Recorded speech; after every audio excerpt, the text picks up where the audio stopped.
पश्चिम Asia में बढ़ते तनावों के बीच भारत ने एक बार फिर शांति और कूटनीति का संदेश दिया है।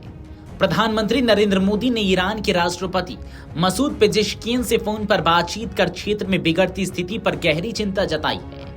इस बातचीत के दौरान प्रधानमंत्री मोदी ने खास तौर पर क्षेत्र में अहम बुनियादी ढांचे पर हो रहे हमलों की कड़ी निंदा की। उन्होंने कहा कि ऐसे हमले न केवल क्षेत्रीय स्थिरता को खतरे में डालते हैं, बल्कि वैश्विक आपूर्ति श्रृंखलाओं पर भी गंभीर असर डालते हैं। उन्होंने यह भी दोहराया कि समुद्री मार्गों की स्वतंत्रता बनाए रखना बेहद जरूरी है और अंतर्राष्ट्रीय शिपिंग मार्गों को हर हाल में खुला और सुरक्षित रखना चाहिए। प्रधानमंत्री ने सोशल मीडिया प्लेटफॉर्म एक्स पर इस बातचीत की जानकारी साझा करते हुए बताया कि उन्होंने राष्ट्रपति पेजेश्कियन को ईद और नवरोज की शुभकामनाएं दी। दोनों नेताओं ने उम्मीद जताई कि त्योहारों का यह समय पश्चिम एशिया में शांति, स्थिरता और समृद्धि लेकर आएगा।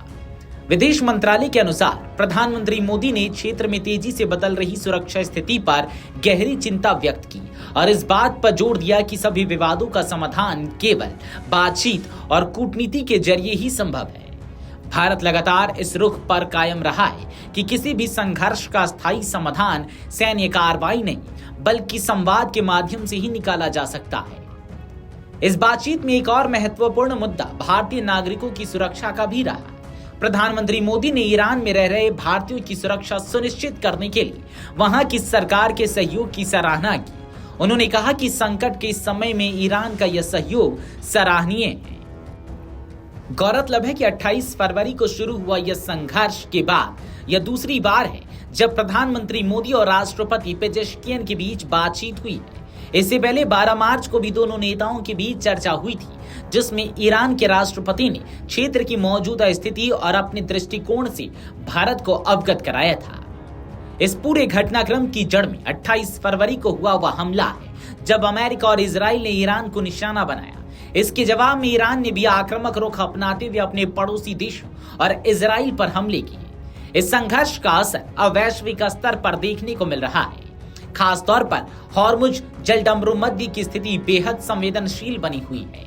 यह दुनिया का एक अहम समुद्री मार्ग है, जहां से करीब 20% वैश्विक ऊर्जा आपूर्ति होती है। मौजूदा तनावों के चलते यहां से गुजरने वाले जहाजों की आवाजाही प्रभावित हुई है, जिससे अंतर्राष्ट्रीय बाजारों में चिंता बढ़ गई है। प्रधानमंत्री मोदी ने इस संकट के बीच कई अन्य देशों के नेताओं से भी बातचीत की है।